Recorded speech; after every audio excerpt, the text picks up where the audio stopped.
اب آپ اس مبارک سلسلے کا نواں حلقہ سماعت فرمائیں۔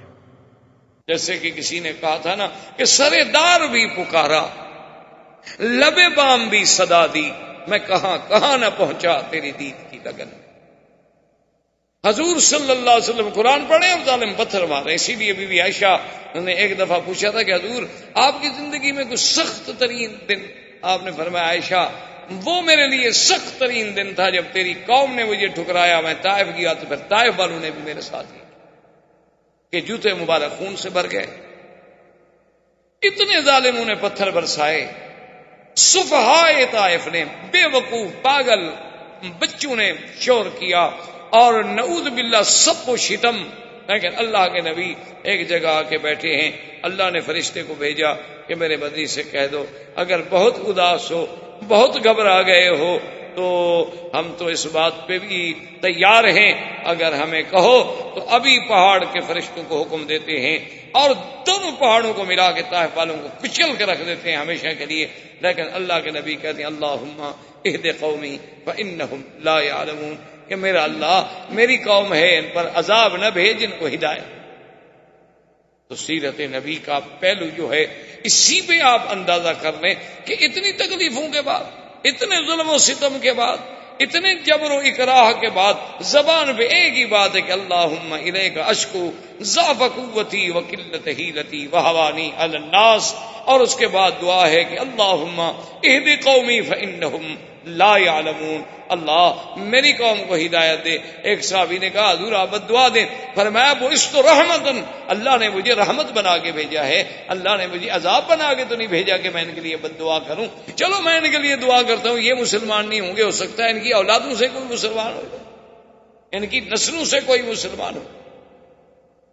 تو حضور صلی اللہ علیہ وسلم نے اللہ کی توحید کے لیے ہر مقاطعہ، ہر معارضہ، ہر منازعہ، ہر مخالفت کو برداشت کیا اور اپنے سلسلہ دعوت کو، انذار کو جاری رکھا۔ وآخر دعوانا ان الحمدللہ رب العالمین۔ اللہ پاک آپ کو بھی ہمیں بھی سیرت طیبہ پہ چلنے کی توفیق عطا فرمائے۔ برادران اسلام، محترم بھائیوں، عزیز ساتھیوں، ہم نے اپنے دروس میں سیرت نبی پاک صلی اللہ علیہ وسلم کا جو سلسلہ شروع کیا ہے، درس سابق میں ہم اس مقام تک تقریباً پہنچے تھے کہ حضور صلی اللہ علیہ وسلم اور آپ کے صحابہ کے لیے جو مختلف مصائب، ابتلاءات، امتحانات آئے، کفار کی جانب سے سختیاں اور شدائد بڑھتے گئے۔ حضور صلی اللہ علیہ وسلم کے سب سے بڑے معاون جو آپ کے چچا ابی طالب تھے، ان کی وفات ہو گئی۔ حضور صلی اللہ علیہ وسلم کی سب سے بڑی مناصرہ، معاونہ اور سب سے بڑی محسنہ اسلام سیدہ خدیجہ رضی اللہ تعالی عنہا کی وفات ہو گئی۔ اسی لیے اس کو عام الحزن کہا جاتا ہے کہ وہ تو سال ہی غم ہے۔ اب چونکہ ابی طالب کے دور میں جو فرق تھا وہ اتنا تھا کہ جو بڑے بڑے کفار تھے، رؤسائے قریش تھے، سردار تھے، بڑے بڑے حیثیت والے لوگ تھے، وہ آ کے حضور صلی اللہ علیہ وسلم کو ستاتے تھے، لیکن عام آدمی کو جرت نہیں ہوتی تھی کہ حضور صلی اللہ علیہ وسلم کے ساتھ بات کرے یا گستاخی کرے یا آپ کو تکلیف پہنچائے۔ لیکن ابی طالب کے مر جانے کے بعد تو راستہ ہی کھل گیا۔ پھر تو یہ ہے کہ بڑے ہیں، چھوٹے ہیں، بچے ہیں، سب نے حضور صلی اللہ علیہ وسلم کو ستانا شروع کر دیا۔ اور اسی دور میں بعین ہی یہی دور تھا کہ کفار قریش نے سوچا کہ بھی مسلمان جو حبشہ چلے گئے اور اگر حبشہ میں ان کو قدم جمانے کا موقع مل گیا، ہو سکتا ہے کہ ان کی تعداد وہاں بڑھ جائے، تو ہم کیوں نہ ایسا کریں کہ بادشاہ حبشہ کے پاس ایک وفد بھیجیں کہ وہ تو ہمارے بھاگے ہوئے غلام ہیں اور یہاں سے وہ بھاگ کے گئے ہیں، مہربانی کر کے وہ ہمیں واپس کیے جائیں۔ ان کو واپس لا کر ہم ایک تو ان پر ظلم و ستم شروع کریں، اور دوسری بات یہ ہے کہ آئندہ اسلام کو پھیلنے سے روک دیں۔ کفار قریش نے وفد بھیجا اور پھر یہ بھی فیصلہ کیا کہ بادشاہوں کا مزاج ہوتا ہے اسے کچھ نہ کچھ ہدیہ کوئی چیز پیش کی جائے تاکہ اکرام ہو اس کا، اور بادشاہ ان باتوں پہ خوش ہوتے ہیں۔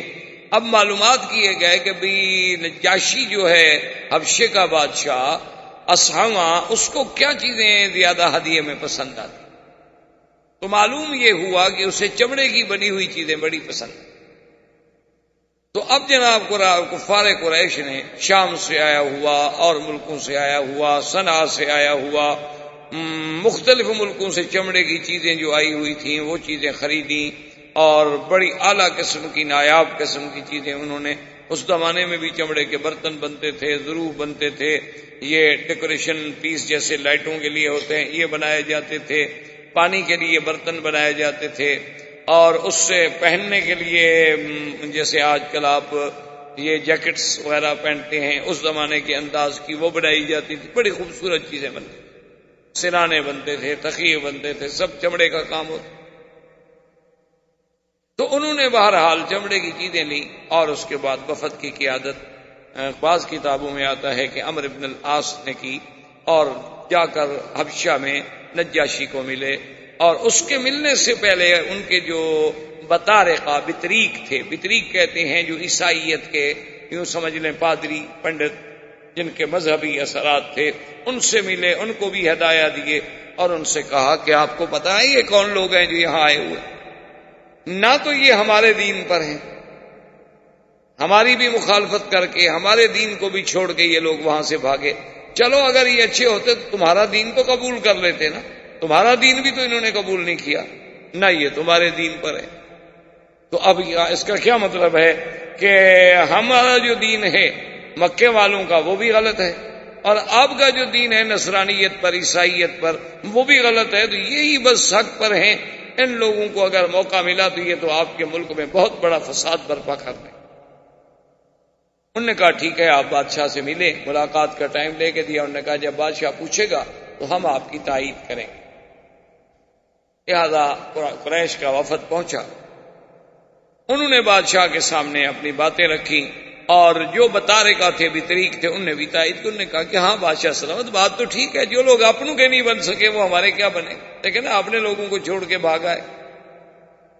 لیکن بادشاہ بڑا ذہین تھا، بادشاہ تھا، اس نے کہا کہ بھئی نہیں، یہ نہیں ہو سکتا کہ میں کسی کو ایسے سزا دے دوں اور اس کے بارے میں معلومات نہ کروں، کیونکہ حضور صلی اللہ علیہ وسلم کی ایک حدیث مبارک میں بھی ہے کہ اگر قاضی کے پاس ایک آدمی آئے اور وہ کہے کہ دیکھو جی یہ میری آنکھ فلاں آدمی نے نکال لی ہے، تو آنکھ بھی نکلی ہوئی سامنے موجود ہے، یعنی کیس بڑا واضح ہے، لیکن قاضی کو جوش میں نہیں آنا چاہیے جب تک کہ دوسرے کو نہ بلائے، خدا جانے اس کی دونوں نکلی ہوئی ہوں، اس کی تو ایک نکلی ہوئی ہے نا۔ تو یہ ظلم ہوتا ہے کہ آدمی ایک طرف کا فیصلہ سننے کے بعد، ایک کے بیان سننے کے بعد فوراً حکم جاری کر دے۔ تو بادشاہ نے کہا کہ دیکھو بھئی آپ جانتے ہیں کہ میں تو ظلم نہیں کروں گا، میں تو پہلے ان کو بلاؤں۔ انہوں نے پیشی رکھ دی، اور اگلے جلسے پر انہوں نے بلایا، تو مسلمان جب گئے تو ان کی قیادت جو ہے وہ حضرت جعفر نے کی۔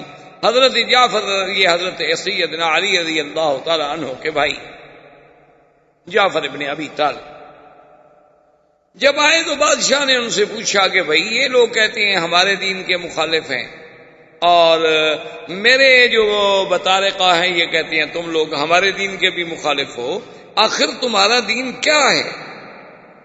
اور جو تم کہتے ہو کہ ایک، تو حضرت جعفر بن طالب نے بتایا کہ بادشاہ سلامت، ہم تو ظلمات میں تھے، اندھیرے میں تھے، فسق و فجور میں تھے، شرک و بت پرستی میں تھے، آلہہ کو، بتوں کو سجدہ کرنے والے، خنزیر کھانے والے، شرابیں پینے والے، ظلم و ستم کرنے والے، لوگوں کی عزت و آبرو لوٹنے والے، ڈاکے مار کے لڑکیاں اٹھانے والے، ہم تو اس قدر جور و ظلم میں پھنسے ہوئے تھے کہ ان اللہ من علینا وبعث فینا محمد صلی اللہ علیہ وسلم، اللہ نے ہم پر احسان کیا کہ ہمارے اندر ایک نبی پیدا کیا جس کا نام محمد مصطفیٰ ہے صلی اللہ علیہ وسلم، اور وہ ہمیں یہ حکم دیتے ہیں کہ ایک خدا کی عبادت کرو، اور وہ ہمیں حکم دیتے ہیں کہ زنا نہ کرو، چوری نہ کرو، فساد نہ کرو، قتل نہ کرو، ڈاکہ نہ مارو، غیبت نہ کرو، کسی کو نہ ستاؤ، اور اسلام پہ رہو، نمازیں پڑھو، دین کے کام کرو، اللہ کی فرما برداری کرو، ہر وقت بندے کا اللہ سے تعلق جڑا رہے، وہ ہمیں یہ باتیں بتلاتے ہیں اور وہ فرماتے ہیں کہ مجھ پر اللہ کا قرآن اترتا ہے۔ تو جعفر ابن ابی طالب اپنا بادشاہ نے کہا کہ جعفر، وہ جو قرآن ان پہ اترتا ہے اس میں سے کچھ آپ کو بھی یاد ہے؟ تو نے فرمایا کہ ہاں۔ انہوں نے کہا تو پھر مجھے سنا۔ تو روایات میں آتا ہے کہ حضرت جعفر نے بسم اللہ الرحمن الرحیم کاف یا عین صاد ذکر رحمت ربک عبدہ زکریا اذ نادى ربه نداء خفیا، جب حضرت جعفر نے پڑھی، اور پھر حضرت جعفر قریشی تھے، اللہ نے قرآن بھی لغت قریش میں نازل کیا تھا۔ جب آپ نے قرآن پڑھا تو اتنا متاثر ہوا نجاشی، اتنا متاثر ہوا کہ اس نے اپنے بطارکہ سے اور اپنے وزراء سے کہا، کہنے لگا واللہ مجھے خدا کی قسم ہے جس نے عیسیٰ کو بھیجا، جس نے عیسیٰ علیہ السلام کو پیدا کیا ہے، یہ ہے کہ میں ان پہ کبھی ظلم نہیں کر سکتا۔ یہ جو کچھ کہہ رہے ہیں بڑی اچھی بات ہے۔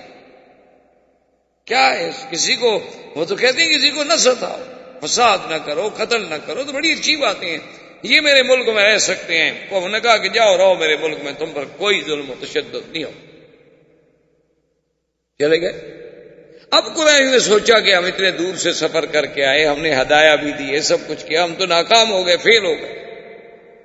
انہوں نے دوبارہ ان کے ذہن میں ڈالا، انہوں نے کہا کہ جناب اصل بات تو آپ نے ان سے پوچھی نہیں، وہ تو عیسیٰ علیہ السلام کو نہیں مانتے، وہ تو عیسیٰ علیہ السلام کی گستاخی کرتے ہیں اور توہین کرتے ہیں، کیونکہ اس دور میں نجاشی جو تھا وہ عیسائی تھا۔ جب ان کو یہ کہا گیا تو بادشاہ غصے میں ہے، اس نے کہا عیسیٰ علیہ السلام کی توہین کرتے ہیں؟ انہوں نے کہا ہاں جی بالکل، تو عیسیٰ علیہ السلام کو نہیں مانتے اور عیسیٰ علیہ السلام کی شان میں بڑی بے ادبی اور گستاخی کرتے ہیں، اللہ معاف کرے۔ تو ایسے لوگوں کو تو آپ نکال، میں نے کہا کہ دیکھو بات یہ ہے کہ ایسے تو میں ظلم نہیں کرتا، لیکن میں ان کو پھر بلاتا ہوں، اگر واقعی وہ عیسیٰ علیہ السلام اور بی بی مریم کی شان میں کوئی گستاخی کرتے ہیں تو پھر میں صرف نکال کیوں دوں، میں ان کو سزا کیوں نہ دوں؟ ان نے پھر بلا لیا۔ جب پھر بلایا تو انہوں نے کہا حضرت جعفر سے کہ یا جعفر هل معك شيء في عیسیٰ، تمہارے پیغمبر نے کوئی بات ایسی بھی کہی ہے کہ جو عیسیٰ علیہ السلام کے شان کے بارے میں ہو، اور تم اس کے بارے میں کیا عقیدہ رکھتے ہو؟ تو عیسیٰ علیہ السلام کے بارے میں حضرت جعفر نے تلاوت شروع کی، وَاذْكُرْ فِي الْكِتَابِ مَرْيَمَ اِذِ انتبذت من اہلها مکانا شرقیا فاتخذت من دونهم حجابا فارسلنا الیہا روحنا فتمثل لها بشرا سویا قالت انی اعوذ بالرحمن منک ان کنت تقیا قال انما انا رسول ربک لیہب لک غلاما زکیا۔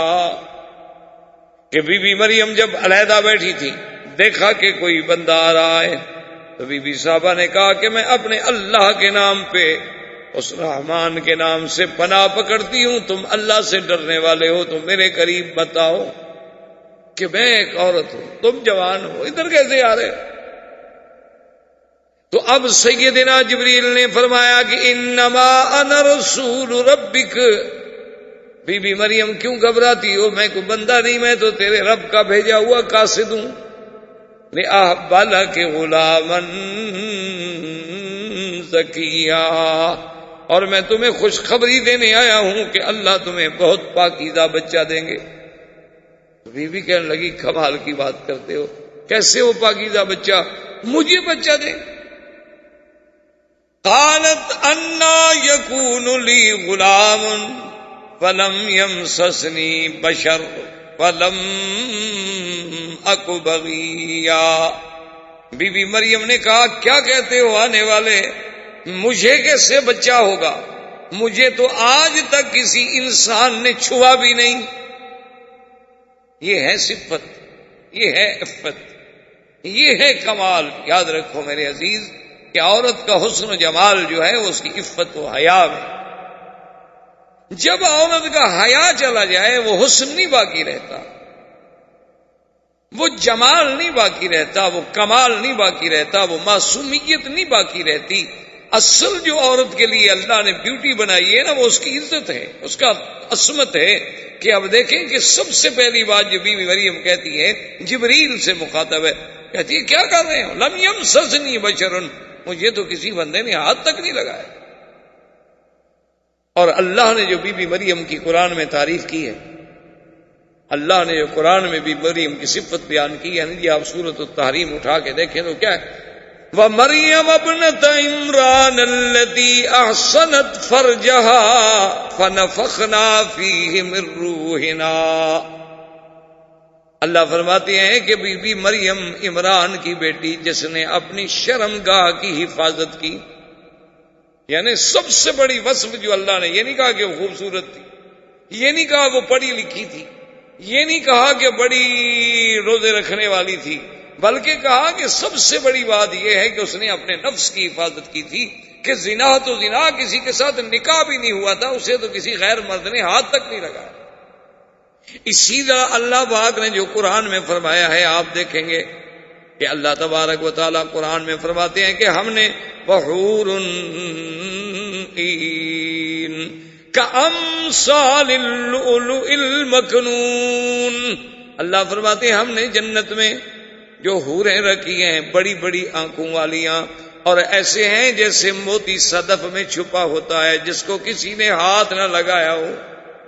اور آگے قرآن پھر وصف بیان کرتا ہے کہ لم یطمثہن انس قبلہم ولا جان، کہ وہ حوریں ایسی پاک ہوں گی کہ میرے جنت والے شخص جس کو وہ ملیں گی اس سے پہلے کسی انسان تو انسان، کسی جن نے بھی ان کو ہاتھ نہیں لگایا ہوگا.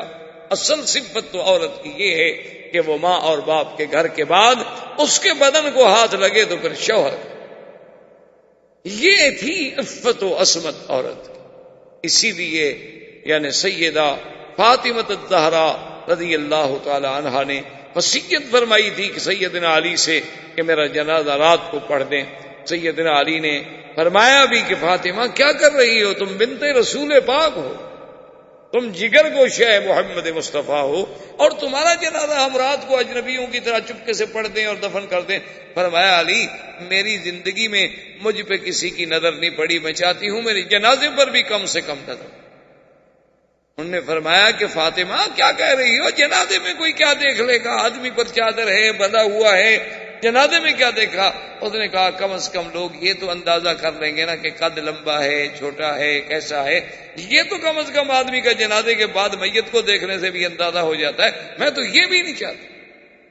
آپ اس کے مقابلے پہ آج موجودہ دور کی بیٹیوں کی آپ ذرا تصور کریں، ان کی تہذیب کا، ان کے تمدن کا، اور وہ اس پہ کتنا فخر کرتی ہیں جب وہ بازار کی زینت ہیں، جب وہ لوگوں کے لیے سنگار کرتی ہیں، جب وہ دیکھنے کی ایک ڈیکوریشن پیس ہے کہ اس کو سب دیکھتے رہیں کہ بڑا عجوبہ عناد کر. یہ عورتیں عورت کہلانے کی بھی شرن حقدار نہیں. یہ چلتی پھرتی زندہ لاشیں ہیں، ان کو عورت کہنے ہی گناہ ہے. شرعاً آپ ان کو عورت نہیں کہہ سکتے. عورت کا معنی یہ ہوتا ہے عورت الرجل من السرۃ الی الرقبۃ، کہ مرد میں عورہ کیا ہے، یعنی وہ چیز جو چھپانا جس کا ضروری ہے وہ ہے سرہ سے لے کر رقبہ تک، اور عورت کا کیا ہے من الراس الی الرجل، سر کے بالوں سے لے کر پاؤں کے ناخن تک اس کا چھپانا ضروری ہے. اسی لیے تو کہتی ہے نا کہ یہ اب ہمارے یہاں دیکھا نا آپ نے شریعت اسلامی کا، ابھی تو بل آ رہا ہے 51 سال کے بعد، تو ابھی بل آیا ہے، خدا جانے کب یہ بل ہے یا بیل ہے، پتہ نہیں کب منڈے چڑھے گی، اللہ عالم.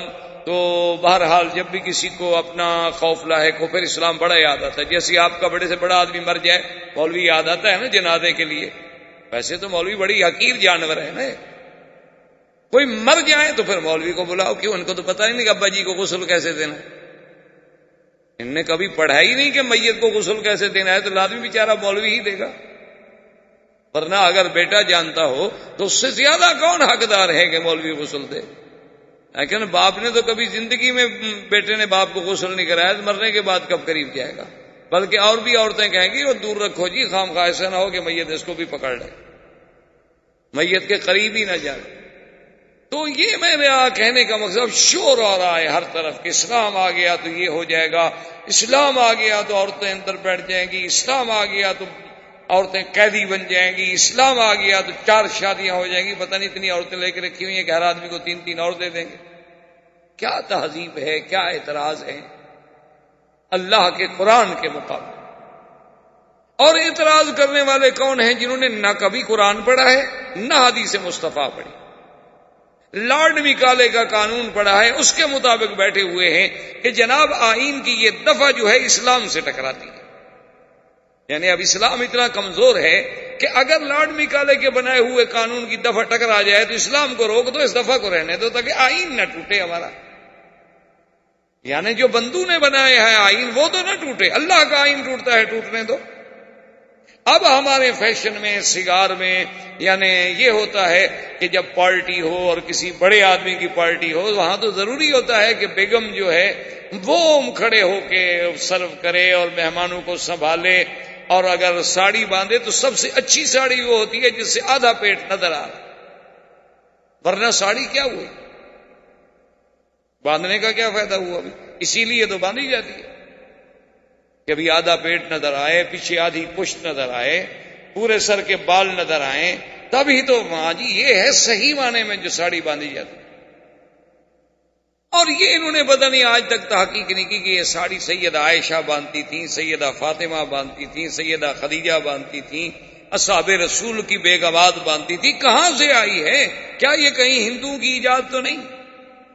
اور جن کے نام لے کے بی بی فاطمہ کے نام کی جناب باقاعدہ شیرنی تقسیم ہوتی ہے، لیکن بی بی فاطمہ کا کپڑے پہننے کے لیے کوئی بیٹی ہماری تیار ہے؟ ویسے بی بی فاطمہ کے نام پہ ماشاءاللہ بڑی ہمارے یہاں مٹھائیاں بٹتی ہیں، بڑی خیراتیں ہوتی ہیں، بڑی شیرینیاں تقسیم ہوتی ہیں، لیکن کبھی آپ نے بیگم سے کہا ہے کہ بیگم صاحب جو بی بی فاطمہ آپ کو اتنی محبوب ہیں، آپ بی بی فاطمہ والا لباس پہنے گی؟ تو یہ تو پھر بی بی مریم تھی نا جناب، کہ جس کو اپنی عفت و عصمت کا یہ عالم ہے کہ وہ چیخ پڑی کہ لم یمسسنی بشر ولم اکو بغیہ، میں کوئی گناہ گار ہوں، میں کوئی بد کردار عورت ہوں کہ مجھے بچہ پیدا ہو جائے گا بغیر باپ کے؟ اللہ اکبر۔ جبریل نے کہا قال کذالک قال ربک هو علی ہین وَلِنَجْعَلَهُ آیَةً لِلنَّاسِ وَرَحْمَةً مِنَّا وَكَانَ أَمْرًا مَقْضِيًّا۔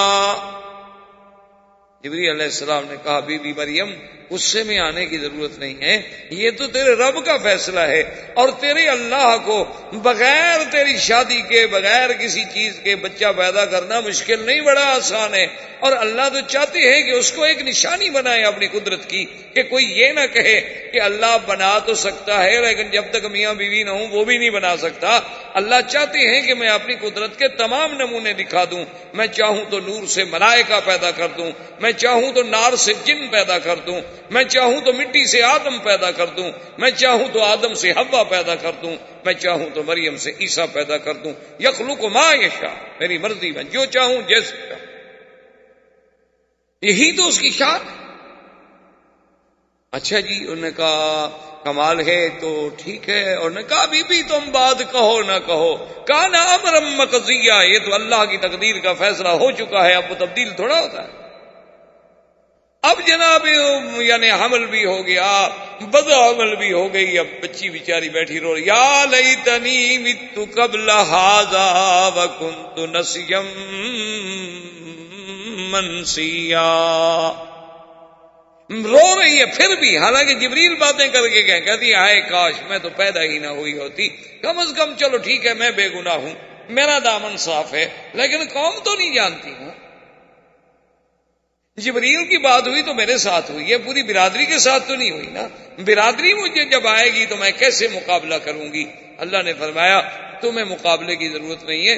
جب قوم سامنے آ جائے تم چپ کر کے صرف عیسیٰ کی طرف اشارہ کر دو, ہم جانے ہمارا عیسیٰ علیہ السلام جانے. قوم آ گئی, غصے میں بری ہوئی ہے, کہتی یا اخت ہارون ما کان ابوک امرأ سوء وما کانت امک بغیا, کہ اے ہارون کی بہن. بعض لوگوں نے کہا کہ موسیٰ علیہ السلام کے جو بھائی تھے ہارون ان کی بہن, یہ مراد نہیں ہے, بلکہ مراد یہ ہے کہ کان رجل صالحا, اس علاقے میں ایک بہت بڑے عابد گزار تھے, ان کا نام ہارون تھا جس کی طرف نسبت کی گئی. انہوں نے کہا تیرا باپ اچھا, تیری ماں اچھی, یہ کیا ہے؟ فاشارت الیہ, اب بی بی نے اشارہ کیا. قالوا کیف نکلم من کان فی المہد صبیا قال انی عبد اللہ آتانی الکتاب وجعلنی نبیا وجعلنی مبارکا اینما کنت واوصانی بالصلاۃ والزکاۃ ما دمت حیا. اللہ تبارک و تعالیٰ فرماتی ہیں کہ بی بی نے اشارہ کیا, عیسیٰ بول پڑے وہاں لحد میں, یعنی ابھی جھولے میں ہیں, اور بول پڑے کہ انی عبداللہ, میں تو اللہ کا بندہ ہوں, اللہ نے مجھے نبی بنایا ہے, اللہ نے مجھے برکت والا بنایا ہے, اللہ کی عبادت کرنے والا, نمازیں قائم کرنے والا, والدین کی فرما بردار. اب حضرت جعفر پڑھ رہے ہیں اور نجاشی رو رہا. جب تلاوت ختم ہوئی تو نجاشی نے ایک لکڑی پڑی تھی چھوٹی, اس کہتے ہیں ارجون, ارجون کہتے ہیں ایک باریک سی شاخ, جیسے قرآن کہتے ہیں نا کہ جب چاند آخر میں پہنچتا ہے کل ارجون القدیم, پھر اسی طرح ہو جاتا ہے. جیسے آپ نے دیکھا نا کھجور کی ایک ہلکی سی لکیر جس میں کھجور لگی ہوتی ہے, اسی طرح پھر چاند بھی ہلکا بن جاتا ہے. اتنی لکڑی اٹھا کے نجاشی نے کہا کہ واللہ یا جعفر, اے جعفر خدا کی قسم ہے, جو تم نے کہا ہے, جو تمہاری کتاب میں ہے, اس سے زیادہ کچھ نہیں, یہی حق ہے اور یہی عیسیٰ علیہ السلام. اب تو اور بتا رکھا پریشان ہو گیا, ابھی یہ تو نجاشی اور متاثر ہو گیا. اس نے کہا دیکھو تم میری سلطنت میں رہو اور جب تک چاہو رہو, کوئی تمہیں روکنے والا نہیں. بطارکہ نے جناب شور کر دیا, اور نتیجہ یہ نکلا, اللہ تبارک و تعالی رحمت کرے, کہ انہوں نے ایک بڑی سازش برپا کر دی. اور ادھر نجاشی کا یہ عالم کہ وہ رات کو چوری سے جعفر کو بلا لیں, جعفر ابن ابی طالب رضی اللہ تعالی عنہ کو, اور اس سے قرآن پڑھنا اس نے شروع کیا, اور وہ تو مسلمان ہو گیا. یہ وہی نجاشی بادشاہ ہے کہ جس نے ام حبیبہ ابو سفیان کی بیٹی جو ہیں, جو زوجہ محمد مصطفیٰ ہیں صلی اللہ علیہ وسلم, ان کا نکاح حضور سے کرنے والا یہی نجاشی بادشاہ تھا. اسی نے حق المہر دی, اسی نے سارے اخراجات ادا کیے, اور اسی نے بی بی ام حبیبہ کو یہاں سے بانیاں دے کے, خادم دے کے, ہدایہ دے کے حضور صلی اللہ علیہ وسلم کی خدمت میں بھیجا تھا. وہ مسلمان ہو گیا.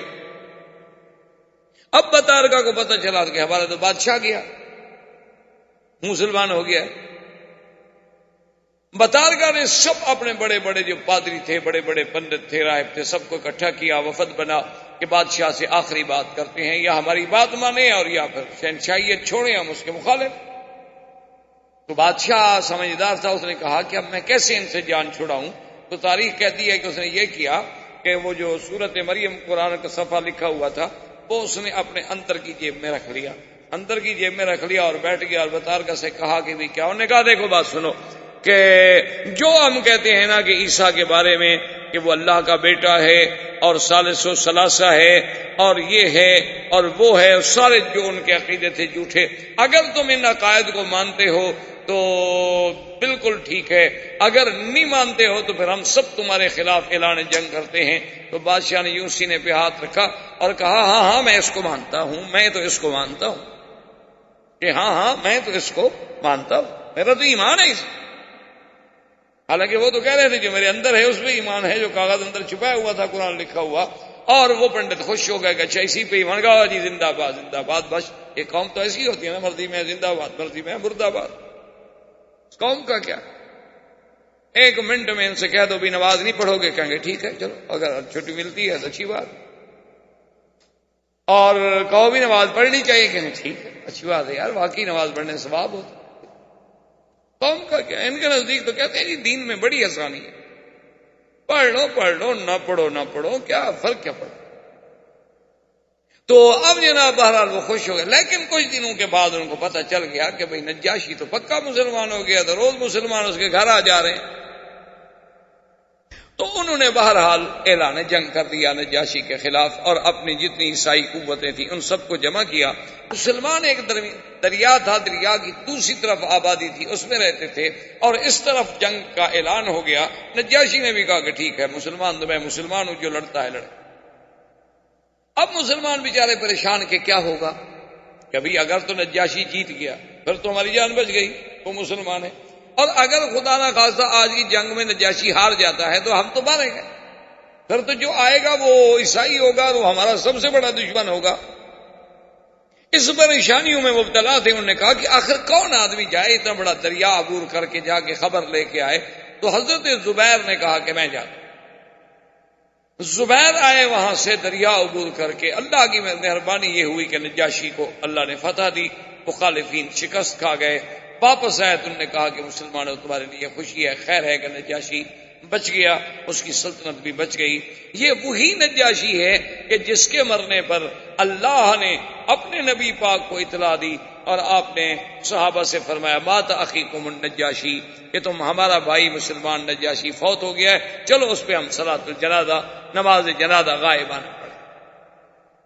اور یہی وہ مسئلہ ہے جو ائمہ کے درمیان میں بھی مابہ اختلاف ہے، یاد رکھیں اتفاق سے، کیونکہ بات آ گئی ہے تو کہ کیا کسی کے مرنے پر غائبانہ جنازہ نماز پڑھی جا سکتی ہے یا نہیں پڑھی جا سکتی۔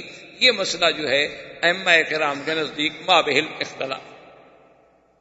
امام احمد بن حنبل رحمۃ اللہ علیہ کے ماننے والے، اسی طرح امام شافعی رحمۃ اللہ علیہ کے ماننے والے اور علماء اہل حدیث اس بات کے قائل ہیں کہ اگر کوئی بندہ مثلا کسی ملک میں، ہندوستان میں مر گیا، پاکستان میں مر گیا، بنگلہ دیش میں مر گیا، اور ہم اس پر یہاں جنازہ غائبانہ پڑھے تو کہتے ہیں بھی جائے۔ ان سب کی بڑی دلیل جو ہے وہ یہی نجاشی کا قصہ ہے کہ نجاشی کی موت حبشہ میں ہوئی، اور سرکار دو عالم صلی اللہ علیہ وسلم نے جنازہ جو ہے وہ تو مکے میں پڑھا، وہاں تو نہیں پڑھا، مدینہ منورہ میں۔ تو کہاں حبشہ اور کہاں مدینہ منورہ، تو مغنی یہ ہے کہ صلاۃ الغائب تھی۔ ان سب حضرات کی دلیل یہ ہے۔ امام ابو حنیفہ رحمۃ اللہ علیہ کے نزدیک غائبانہ نماز جنازہ پڑھنے کی اجازت نہیں ہے، وہ فرماتے ہیں کہ اس لیے وہ فرماتے ہیں کہ پہلی چیز تو یہ دیکھو کہ کیا ہر اس آدمی پر جنازہ غائبانہ پڑھا جائے گا جس کا پہلے بھی جنازہ ہو چکا ہو یا نہ ہوا ہو۔ وہاں نجاشی کا جنازہ کس نے پڑھا تھا حبشہ میں؟ وہاں تو اس کا جنازہ پڑھا ہی نہیں گیا، مسلمانوں کو تو خود پتہ نہیں تھا جنازہ کیسے پڑھا جاتا ہے۔ وہ مسلمان تو مکے سے ہجرت کر کے بیچارے وہاں پہنچے ہوئے تھے، اور ابھی دین کے احکام آئے ہی نہیں تھے۔ اور دوسری بات یہ ہے کہ وہ تو اللہ نے باقاعدہ خبر کی، جبریل کو بھیج کے اطلاع دی حضور صلی اللہ علیہ وسلم کو کہ نجاشی مر گیا ہے۔ اور بعض روایات میں یہ بھی ہے کہ جیسے بیت المقدس کو سامنے کر دیا گیا، اسی طرح نجاشی کو بھی اللہ کے نبی کے سامنے کر دیا گیا، اور حضور صلی اللہ علیہ وسلم نے اس پہ جنازہ پڑھا۔ تو فرماتے ہیں کہ یہ تو خاص واقعہ ہے، ورنہ اس کے علاوہ اور کتنے صحابہ جنگوں میں شہید ہوتے رہے، حضور نے کسی اور کا جنازہ کیوں نہیں پڑھا؟ کہ اگر غائبانہ جنازہ سب کے لیے تھا تو حضور کی دعا کس کو نہیں چاہیے تھی؟ بھائی چاہے کتنا بڑے سے بڑا شان والا صحابی ہو، لیکن حضور کی دعا کے لیے تو سب محتاج تھے۔ تو کتنی لوگ ہیں جن کی حضور کو اطلاع ملی کہ حضور فلاں صحابی شہید ہو گئے، فلاں صحابی شہید ہو گئے، فلاں صحابی شہید ہو گئے، لیکن حضور نے کسی کا بھی نہیں پڑھا۔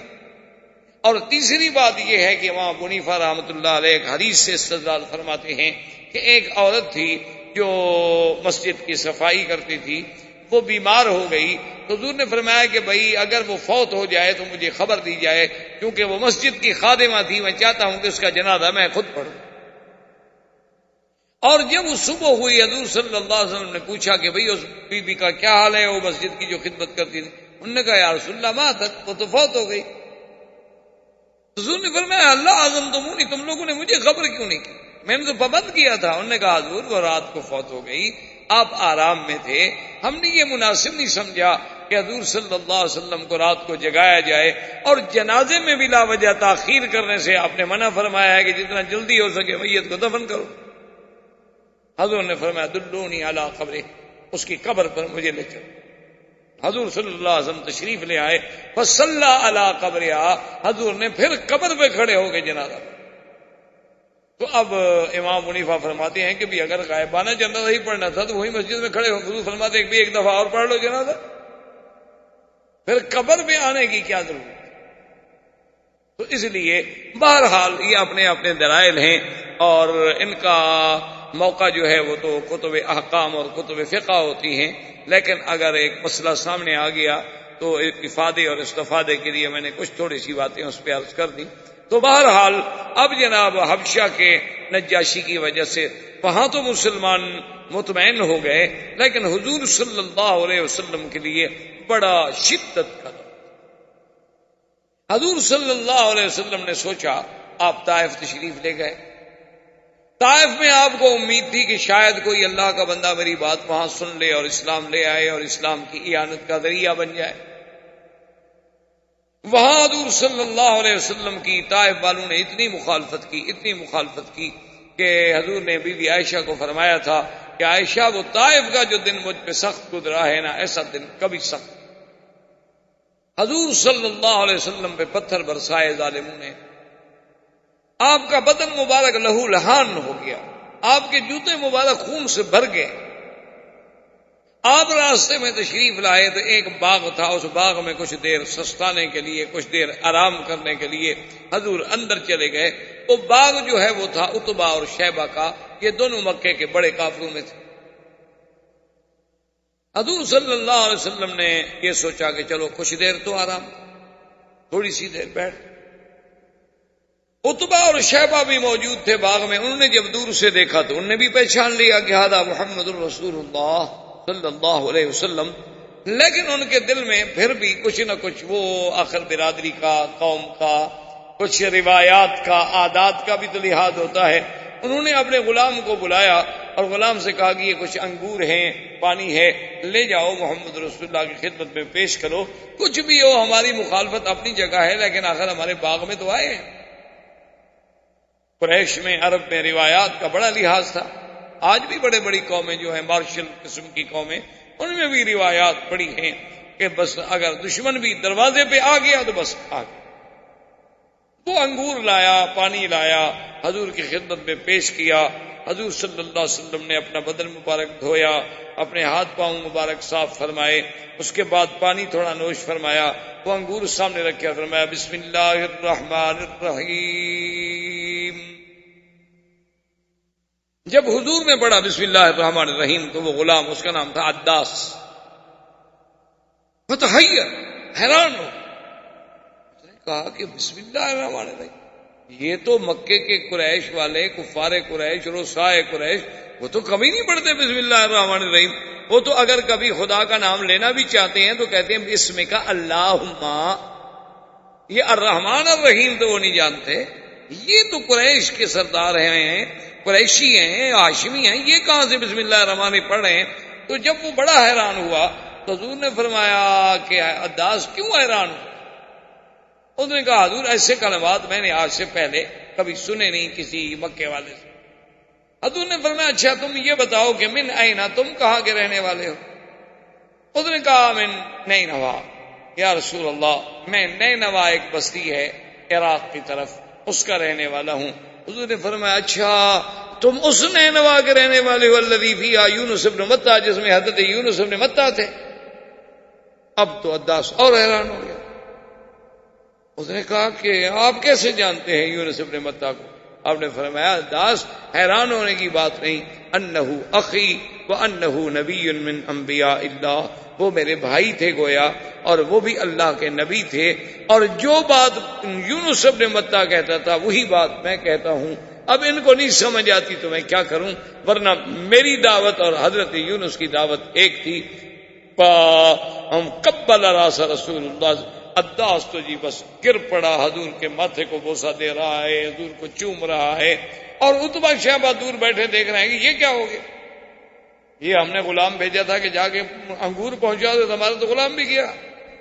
واپس آیا غلام، انہوں نے کہا تمہیں کیا ہو گیا، تم کیوں چوم رہے تھے؟ اس نے کہا بات سنو کہ ٹھیک ہے کہ میں تمہارا غلام ہوں، لیکن واللہ انہ رسول، یہ میں تمہیں صحیح بات کہہ رہا ہوں، خدا کی قسم ہے وہ اللہ کا سچا۔ جو بات اس نے مجھے بتلائی ہے نا، وہ نبی کے بغیر کوئی جانتا ہی نہیں، تو وہ کیسے بتلا سکتے ہیں؟ میرا یقین ہے۔ انہوں نے کہا نہیں چھوڑو چھوڑو، بس تم ایسی باتوں میں نہ پڑو، تم پھر نہ جانا ان کے پاس۔ اور چونکہ نوکر تھا، ملازم تھا، اس کو ذرا ڈانٹ دیا۔ حضور صلی اللہ علیہ وسلم باغ سے چل پڑے، مکے کے قریب آئے، لیکن حضور رک گئے۔ حضور نے فرمایا کہ اب میں کیسے ادخل مکہ، کیسے مکے میں داخل ہوں؟ مکہ تو میں چھوڑ کے نکلا تھا کہ مجھے باہر کوئی امان ملے گی، باہر کوئی ساتھی ملیں گے، باہر کوئی نصرت ملے گی، لیکن باہر سے بھی کوئی ساتھ نہ ملا۔ اب پھر میں اکیلا مکے میں جاؤں تو صفحائے مکہ تو پھر میری مخالفت اور زیادہ تیز کر کہ اچھا جی باہر سے لوٹا ہے۔ حضور صلی اللہ علیہ وسلم نے پیغام بھیجا ایک سردار کو، اس کا نام تھا اخنس ابن شریک۔ اس کو پیغام بھیجا کہ اخنس ابن شریک، تم مکے کے سرداروں میں سے ایک سردار ہو، کیا میں تمہاری پناہ میں آ سکتا ہوں مکہ مکرمہ میں؟ چلو تم میرے دین پہ آؤ نہ آؤ، مانو نہ مانو، لیکن بڑے لوگ آخر پناہ تو دیتے ہیں نا، میں تمہاری پناہ میں، جوار میں آ سکتا ہوں مکہ مکرمہ؟ انہوں نے کہا کہ میرا چونکہ قریش سے معاہدہ ہے، میں اپنے معاہدے کو نہیں توڑ سکتا، میں آپ کو پناہ نہیں دے سکتا۔ حضور صلی اللہ علیہ وسلم نے سہیل ابن عمرو کے پاس آدمی بھیجا کہ سہیل ابن عمرو بھی مکے کا بہت بڑا سردار تھا اور بڑا حوصلے والا آدمی تھا، کہ جب یہ حدیبیہ کے موقع پہ صلح ہوئی حضور کے ساتھ، یہی سہیل ابن عمرو تھا دستخط کرنے والا، اور بڑا آدمی تھا قریش میں سے، اور ویسے بھی بڑا حلم والا، حوصلے والا، بڑا نرم دل آدمی تھا، کہ جب وہ آیا تھا نا سہیل، تو حضور نے فرمایا اپنے صحابہ سے کہ ابشرو، جو آ رہا ہے تو کافر لیکن سہیل ہے، معاملہ سہل ہی رہے گا، سختی نہیں ہوگی۔ سہیل ابن عمرو کو آدمی بھیجا حضور نے کہ حل انظر بجوارک بمکہ، تمہارے جوار میں مکے میں اتر سکتا ہوں؟ انہوں نے کہا لا یا رسول، میں آپ کو پناہ نہیں دے سکتا کیونکہ میں حلیف ہوں قریش۔ حضور صلی اللہ علیہ وسلم اور پریشان، اور اسی اسنا، اب دیکھیں ایک طرف پریشانیوں کا یہ عالم، یعنی مصیبتوں کے پہاڑ ٹوٹ پڑے ہیں، اور ادھر جبریل نازل ہوتے ہیں اور آ کر حضور صلی اللہ علیہ وآلہ آلہ واصحابہ وسلم تسلیما کثیرا کثیرا پہ سلام کہتے ہیں، اور کہتے ہیں کہ اللہ پاک نے سلام بھیجا ہے، وَأَرْسَلَ مَعِي مَلَكٌ مِّنَ الْمَلَائِكَةِ يُسَمَّى مَلَكُ الْجِبَالِ، اللہ نے میرے ساتھ ایک اور فرشتہ بھی بھیجا ہے جس کا نام جبال، پہاڑوں کا فرشتہ ہے، کہ پہاڑوں پر اس کی ڈیوٹی ہے۔ اور اللہ فرماتے ہیں اِنَّ رَبَّكَ يُقْرِئُكَ السَّلَامَ، تیرے رب نے محمد مصطفیٰ تجھ پہ سلام بھیجے ہیں، اور ساتھ یہ بھی فرمایا ہے کہ اگر تم چاہتے ہو تو نطبق الاخشبین علی اہل الطائف، وہ جو پہاڑ ہے نا اخشبین، ایک ادھر اور ایک ادھر، اگر آپ چاہیں تو ہم حکم دیتے ہیں ملک کو کہ دونوں پہاڑوں کو ملا دے اور ان کو کچل ختم کر دے۔ یعنی ایک طرف یہ سختی ہے، ایک طرف قدرت کی طرف سے یہ قوت و طاقت ہے، لیکن پتہ ہے حضور نے کیا فرمایا؟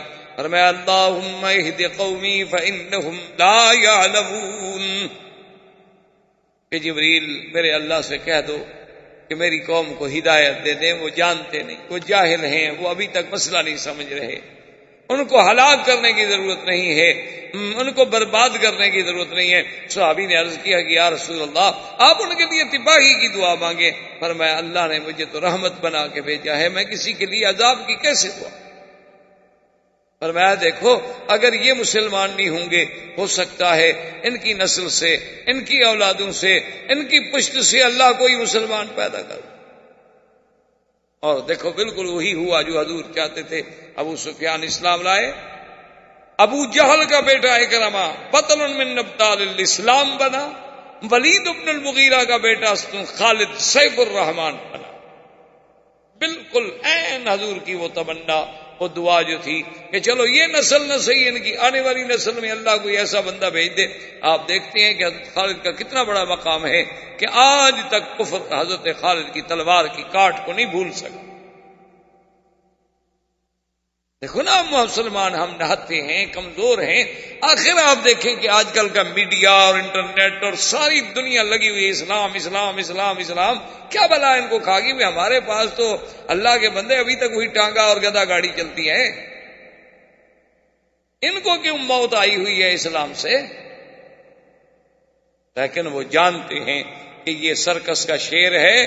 جب یہ جاگ گیا نا، اس کو پتہ چل گیا کہ میں شیر ہوں، بس یہ ابھی اپنے آپ کو ذرا کھیل کود میں لگایا ہوا ہے، لہو و لعب میں پڑا ہوا ہے.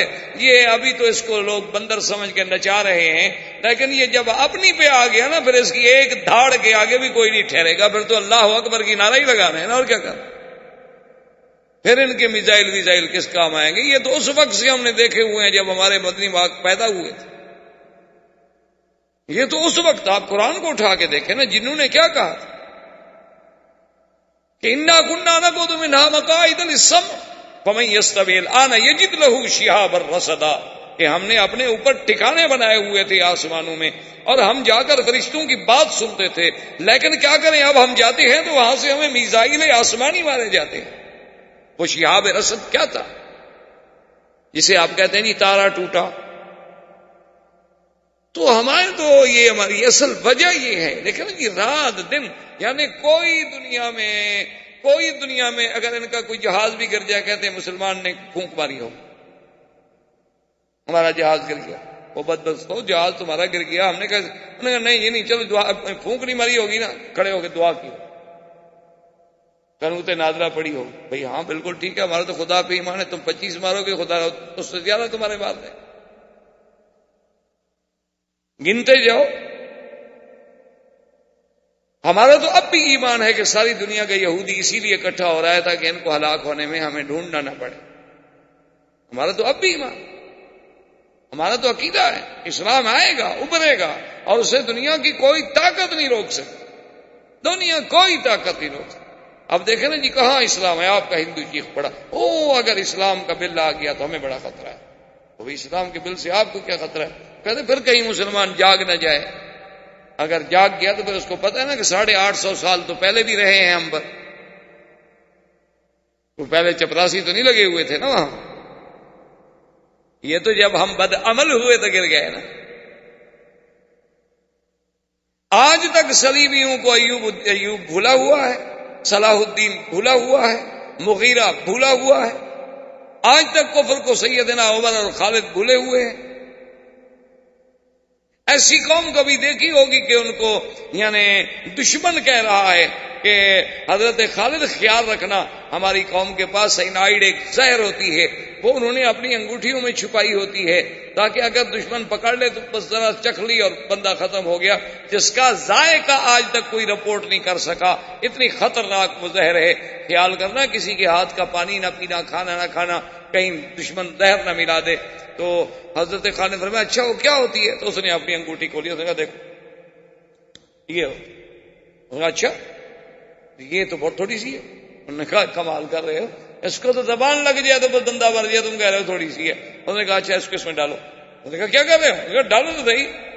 بسم اللہ الذی لا یضر مع اسمہ شیء فی الارض ولا فی السماء وهو السمیع العلیم. اور سامنے گلاس پی گیا، وہ ہکا بکا دیکھ رہا، اب گرا اب گرا اب گرا. انہوں نے کہا کیا گرا؟ انہوں نے کہا تمہیں کچھ نہیں ہونا. کیا مطلب؟ جس خدا خالق ہے اسی کے نام سے ہم نے پی ہے، اس نے مجھے. تو اس قوم سے کون نہ ڈرے میرا بھائی. یہ کمال ہے نا کہ ادھر شدتوں کا یہ عالم ہے اور ادھر مدنی کی رحمت کا یہ عالم ہے. کہتے ہیں اللہ اہد قومی فانہم لا یعلمون، میری قوم کو ہدایت عطا فرما دے. یہ بیچاروں کا قصور کوئی نہیں، یہ جانتے. اور حضور صلی اللہ علیہ وسلم نے سہیل کو پیغام بھیجا، اس نے بھی انکار کیا. آخر میں حضور صلی اللہ علیہ وسلم نے مطعم ابن عدی کو پیغام بھیجا. انہوں نے کہا مکے والوں کچھ تو عقل کرو. آخر مطعم ابن عدی نے کہا کہ یا رسول اللہ انزل فی جوار، چلو آپ میری پناہ میں آ جائیں، میں آپ کو اپنی پناہ میں لیتا ہوں اور آپ بالکل تشریف لائیں، اور جس وقت آپ مکے میں پہنچے تو آپ ہمیں باخبر. حضور نے خبر دی. مطعم نے کیا کیا کہ اپنے بیٹوں کو 6 بیٹے تھے اس کے، حکم دیا کہ سب اسلحہ اچھی طرح پہن لو، تیار ہو جاؤ. اور حضور سے پوچھا کہ کیا کرنا ہے؟ حضور نے فرمایا میں نے تو پہلے کعبے کا طواف کرنا ہے جا کے. تو آگے حضور چل رہے ہیں اور پیچھے مطلب ابن عدی کے 6 بیٹے مسلح ہو کے جا رہے ہیں اور قریش کھڑے ہیں. یہ کیا ہوگا؟ اس نے کہا خبردار.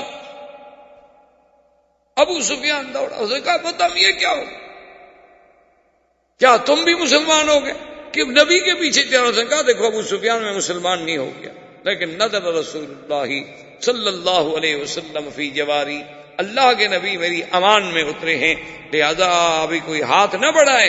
اگر حضور کو کسی نے نقصان پہنچانے کی کوشش کی تو میں ٹکرا جاؤں گا اس سے. انہوں نے کہا اچھا اگر تم نے پناہ دی ہے, کیونکہ یہ ہمارا عرب کا رواج ہے کہ ہم ایک دوسرے کی امان کو بڑی قدر کی نگاہ سے دیکھتے ہیں, چلو ہم حضور سے کچھ نہیں کہتے, لیکن بس وہ ان سے کہیں کہ ہمارے خداؤں کا معاوضہ نہ کریں. اسی اسنا میں جب شدت و ظلم و ستم کے پہاڑ ٹوٹ رہے ہیں, کوئی صحابہ حبشے میں ہیں, کوئی صحابہ مستضعفین ہیں, کوئی صحابہ ایمان کو چھپائے ہوئے ہیں, اور نماز پڑھنے کی بھی توفیق نہیں ہوتی, تو ایک دن حضور صلی اللہ علیہ وسلم مکے سے باہر نکلے کہ میں جا کے عبادت کروں. اللہ پاک نے خبر دی کہ میرا مدنی کوئی بات نہیں, آپ ذرا آگے آئیں. حضرت عبداللہ ابن مسعود بھی ساتھ ہیں. آپ نے فرمایا کہ تم بیٹھ جاؤ. آگے جا کے حضور نے نماز شروع کی, اور اس کے بعد جنوں کا ایک وفد گزرا جس کو اللہ نے قرآن میں مختلف مقامات میں جس کا ذکر کیا ہے. وَإِذْ صَرَفْنَا إِلَيْكَ نَفَرًا مِنَ الْجِنِّ يَسْتَمِعُونَ الْقُرْآنَ فَلَمَّا حَضَرُوهُ قَالُوا أَنصِتُوا فَلَمَّا قُضِيَ وَلَّوْا إِلَىٰ قَوْمِهِم مُنذِرِينَ قَالُوا يَا قَوْمَنَا إِنَّا سَمِعْنَا كِتَابًا أُنزِلَ مِن بَعْدِ مُوسَىٰ مصدقا لما بين يديه يهدي إلى الحق وإلى طريق مستقيم. اللہ کے نبی نماز پڑھے اور جن آئے, اتنی جنات آئے. دوسری جگہ قرآن کہتا ہے وَأَنَّهُ لَمَّا قَامَ عَبْدُ اللَّهِ يَدْعُوهُ كَادُوا يَكُونُونَ عَلَيْهِ لِبَدًا. اللہ فرماتے ہیں کہ جب حضرت محمد مصطفیٰ میرا بندہ میری عبادت کے لیے کھڑا تھا, ایسے وہ گر رہے تھے جیسے لپٹ رہے ہوں. حضرت عبداللہ ابن مسعود فرماتے ہیں واللہ ان کی کثرت کی وجہ سے مجھے محمد عربی بھی نظر نہیں آتے تھے, اور ان کے سر ایسے نظر آتے تھے, چھوٹے چھوٹے سر ہیں, لیکن اتنی مخلوق ہے ان کی حد و حساب کوئی نہیں کہ کتنے لوگ ہیں. اور اس کے بعد جب حضور قرآن سے فارغ ہوئے تو اسلام لائے, اور انہوں نے کہا کہ یا رسول اللہ ہم نصیبین کے جن ہیں. ہم تو اس بحث میں تھے کہ وجہ کیا ہو گئی کہ آسمانوں پہ ہمارا جانا رک گیا ہے. انا لا ندری اشر ارید بمن فی الارض ام اراد بهم ربهم رشدا. ہمیں تو پتہ کوئی نہیں. پہلے ہم باتیں سنتے تھے, ملائکہ کی باتیں سن کے اپنے کاہنوں کو بتلاتے تھے, لیکن سب پہرے لگ گئے. ہم اسی ڈھونڈنے میں نکلے تھے, لیکن آپ کا چہرہ دیکھ کر قرآن سننے کے بعد ہمیں بالکل یقین ہے کہ آپ اللہ کے سچے نبی ہیں. مہربانی کر کے ہمیں مسلمان کریں. حضور کے ہاتھوں پہ جناب اب سینکڑوں ہزاروں جن مسلمان ہو رہے ہیں. اللہ نے ایک جانب سے تسلی کی, محمد مصطفیٰ لا تحزن, غم نہ کریں, فکر نہ کریں. اگر مکے والے مسلمان نہیں ہوں گے تو میری کوئی ایک مخلوق تو نہیں ہے, میرے پاس تو اور مخلوق بھی موجود ہے. اگر یہ اسلام نہیں لائیں گے تو آپ کے اسلام کو بھی نقصان ہو جائے گا, ہم اور قوم بھیج دیں.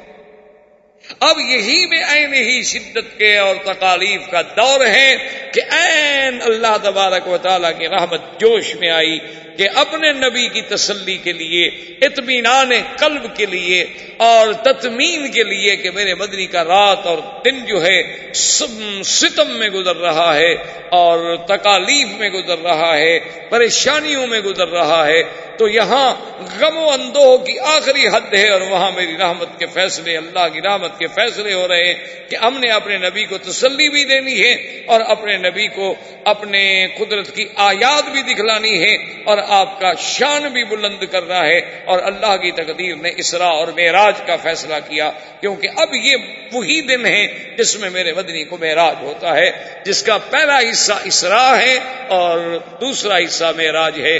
زندگی باقی تو بات باقی انشاءاللہ. وما علینا الا البلاغ.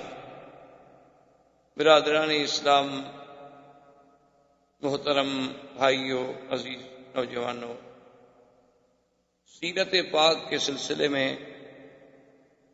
کچھ عرصے سے یہ سلسلہ دروس جاری ہے اور ہم نے سیرت مبارکہ کے کچھ حصے، کچھ احوال، کچھ حالات پڑھے، بیان کیے اور سنے. تو جب حضور صلی اللہ علیہ وسلم کے لیے مکہ کی سرزمین تنگ ہو گئی تو آپ طائف تشریف لے گئے. طائف والوں نے بھی استقبال کے بجائے بڑا شدید رد عمل ظاہر کیا. حضور صلی اللہ علیہ وسلم کے بدن مبارک کو زخمی کیا. صفحائے طائف نے حضور صلی اللہ علیہ وسلم پہ آوازیں کسے، آپ کے پاؤں مبارک خون سے بھر گئے. اسی عالم میں پھر حضور صلی اللہ علیہ وسلم واپس سرزمین حرم مکہ مکرمہ کو لوٹے تو آپ کے لیے یہ دن جو تھے بڑے شدید ہموم اور غموم کے دن تھے. ایک طرف حضور صلی اللہ علیہ وسلم پر یہ پریشانیوں کا اور دکھوں کا عالم تھا، عام الحزن تھا. معاونین وفات کر گئے، مساعدین کے پاس اتنی قوت و طاقت نہیں کہ وہ دشمنوں کا مقابلہ کر سکیں، اور اللہ کے نبی اللہ کی دعوت کے لیے ہر وقت بے چین ہیں. تو اللہ کی قدرت اپنے فیصلے فرما رہی تھی کہ اللہ نے ایک فیصلہ فرمایا کہ اپنے نبی کے لیے اسراء اور معراج، تاکہ ایک تو حضور کی شان میں اور زیادہ بلندی ہو، دوسرا حضور صلی اللہ علیہ وسلم کا اطمینان قلب حاصل ہو اور آپ کے غموں کا بداوا ہو، اور پورے عالم پر یہ چیزیں جو ہیں جب آشکارا ہوں گی تو پھر انہیں شان محمد مصطفیٰ صلی اللہ علیہ وسلم کا علم ہوگا. اور ساتھ ایک گنا تسلی تھی کہ میرا مدنی صرف مکہ اور طائف سے آپ گھبرا رہے ہیں کہ یہ آپ کا ساتھ نہیں دے رہے، ہم تو پوری دنیا کو، آسمان کو بھی آپ کے مسخر کرنے والے ہیں. یہ تو چھوٹے سے شہر ہیں. تو اللہ کی تقدیر نے آپ کے اسراء اور معراج کا فیصلہ. اب یہ بات یاد رکھیں کہ عام طور پر ہمارے ہاں انڈو پاک میں لفظ معراج ہی زیادہ استعمال ہوتا ہے، حالانکہ حضور صلی اللہ علیہ وسلم کا یہ سفر مبارک جو ہے اس کے دو حصے، ایک حصہ جو ہے وہ اسراء ہے اور ایک حصہ مبارک جو ہے وہ معراج ہے. اسراء کا معنی ہوتا ہے سیر، اور خاص طور پر وہ سیر جو رات کے کسی حصے میں کی جائے اس کو کہتے ہیں اسراء. کیونکہ عرب میں، محاورات عرب میں کچھ کلمات ایسے ہوتے ہیں جو کسی خاص وقت کے ساتھ تعلق رکھتے، ورنہ سیر کا لفظ تو سیر ہے، لیکن جب عربی میں اسراء کا لفظ سیر کے معنی میں معنی یہ ہوتا ہے کہ رات کی تاریکی میں یا رات کے کسی حصے میں جو سفر کیا جائے اس پر سیر کا اطلاق. اسی طرح پورے قرآن مقدس میں آپ نظر ڈالیں گے تو جہاں جہاں آپ کو لفظ اسراء ملے گا، جیسے یہاں فرمایا اسریٰ بعبدہ لیلا، سبحان الذی اسریٰ بعبدہ لیلا من المسجد الحرام الی المسجد الاقصی. اسی طرح اللہ نے حکم دیا تھا حضرت لوط علیہ السلام کو وَاسْرِ بِأَهْلِكَ، کہ اپنے بچوں کو، اپنے گھر والوں کو لے کے رات کو آپ چل پڑیں. تو ایک تو یاد رکھیں کہ میرے آقا سرکار دو عالم، رحمت دو جہاں، سیدنا محمد الرسول اللہ صلی اللہ علیہ وسلم کا جو قصہ معراج ہے اس کے دو حصے ہیں. ایک حصے کا نام ہے اسراء اور ایک حصے کا نام ہے معراج. اسراء کا معنی یہ ہے کہ مسجد الحرام سے مسجد اقصی تک، یعنی مکہ سے شام تک، بیت المقدس تک، یہ اسراء. پھر بیت المقدس سے آسمانوں پر لے جایا گیا، یہ معراج ہے. اسراء سیر سے ہے اور معراج جو ہے وہ عروج سے. عروج کا معنی بلندی، بلندیوں پر جب لے جایا گیا تو اسی کو کہا جاتا ہے معراج. ایک بات تو آپ یہ ذہنوں میں رکھ لیں. دوسری بات یہ یاد رکھ لیں کہ ابتدائی زمانے سے لے کر، یعنی صحابہ کے دور سے لے کر آج تک جتنے علماء ہیں ان میں یہ مسئلہ بڑا ہی مختلف ہی ہے، اور اس میں زیادہ سے زیادہ دو جماعتیں ہیں. ایک جماعت کا تو یہ خیال ہے، اس لیے کسی کو برا نہیں کہنا چاہیے. ایک بات ہمیشہ دماغوں میں رکھ لیں کہ جب اس مسئلے میں صحابہ کے بھی دو گروہ ہو جائیں تو وہ دونوں حق پہ ہوتے ہیں، اس لیے ہم کسی کو برا نہیں کہنا، کیونکہ صحابہ حضور نے فرما دیا ہے کہ تاروں کی مانند ہیں، ستاروں کی مانند ہیں. فَبِأَيِّهِمْ اقْتَدَيْتُمْ اهْتَدَيْتُمْ، تم نے کسی کا بھی دامن پکڑ لیا تو کامیاب ہو جاؤ. اور یہ ہمارا ایمان ہے کہ صحابہ سچے ہیں، صدوق ہیں، عدول ہیں. وہ اپنی طرف سے کوئی بات نہیں کہتے جب تک کہ انہوں نے حضور صلی اللہ علیہ وسلم سے کوئی بات نہ سنی. تو جب انہوں نے حضور سے سنی ہوگی بات ٹھیک ہے. تو اس لیے اگر کسی مسئلے میں اختلاف ہو نا جی، یہ تو اصل میں بڑی کم ظرفی اور تنگ نظری، یا جسے آپ یوں کہیں کہ کم علمی کی بات ہوتی ہے کہ لوگ لڑائیاں کرتے ہیں کہ جی ایک نے آمین زور سے کہہ دی، ایک نے ایسا کہہ دی تو لڑائی ہو گئی، ایک نے رفع یدین کر دیا، ایک نے نہ کیا تو لڑائی ہو گئی. تو یہ حالانکہ علمی لوگ ایسی باتوں سے بڑا دور ہوتے ہیں، اور نہ ہی یہ مسائل جو ہیں کوئی لڑائی کے ہیں، بلکہ یہ تو علمی مسائل ہیں، علمی تحقیقات کے تقاضا رکھتے ہیں. تابعین میں بھی یہ قول رہے، صحابہ میں بھی یہ جماعتیں رہیں رضی اللہ تعالی عنہم اجمعین. اور دراصل اللہ نے اپنے محبوب کے ہر عمل کو قیامت تک جو زندہ رکھنا ہے تو اللہ نے کچھ ہر عمل کے لیے ایک جماعت پیدا کر دی جو حضور کی سنت کو قائم کر کے چلی جا رہی ہے اور قیامت تک چلی جائے. یعنی حضور پاک نے فاتحہ پڑھی، فاتحہ پڑھنے والی بھی جماعت قیامت تک موجود. حضور نے یہ بھی ارشاد فرما دیا کہ بھی جن کا امام ہے امام کا پڑھنا کافی ہے، وہ بھی لوگ موجود ہیں. اس حدیث پر بھی عمل ہو رہا. حضور صلی اللہ علیہ وسلم نے رفع یدین فرمایا اور نی بھی فرمایا، تو دونوں پر عمل کرنے والے قیامت تک موجود ہیں. یہ تو وسعت تھی دین میں، آسانی تھی دین میں، یسر تھا دین میں کہ جس کو جو بات پہنچ گئی تھی الحمدللہ. قصور کی بات تو ہے نہیں، فروئی باتیں اور دونوں میں حدیثیں موجود ہیں. لڑائی کا کیا ضرورت؟ یہ تو بڑی فراخ دلی والی بات ہے. لیکن افسوس بدقسمتی ہے ہماری کہ آج یہ مسائل جو ہیں بڑے اختلاف والے بن گئے. وہ ایک دفعہ پرانے دور میں برٹش کے زمانے میں ایک مسجد پہ لڑائی ہو گئی اسی آمین کے مسئلے پہ. کچھ لوگ کہیں ایسا کہو، کچھ کہیں زور سے کہو.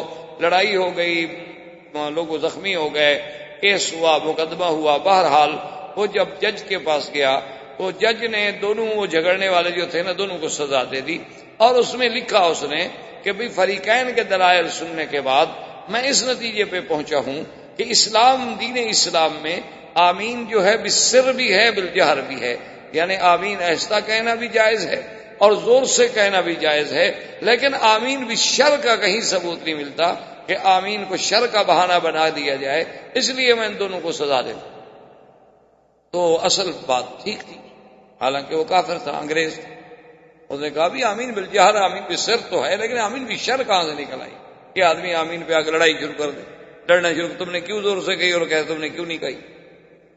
اسی طرح معراج کے مسئلے میں بھی یاد رکھیں ہمیشہ کہ اس میں بھی دو قول ہیں جو بڑے بڑے قول ہیں، اور دونوں طرف صحابہ ہیں، دونوں طرف تابعین ہیں، دونوں طرف ائمہ محدثین ہیں، ائمہ مجتہدین ہیں، اور اللہ ان کی قبروں پہ کروڑوں رحمتیں فرمائے.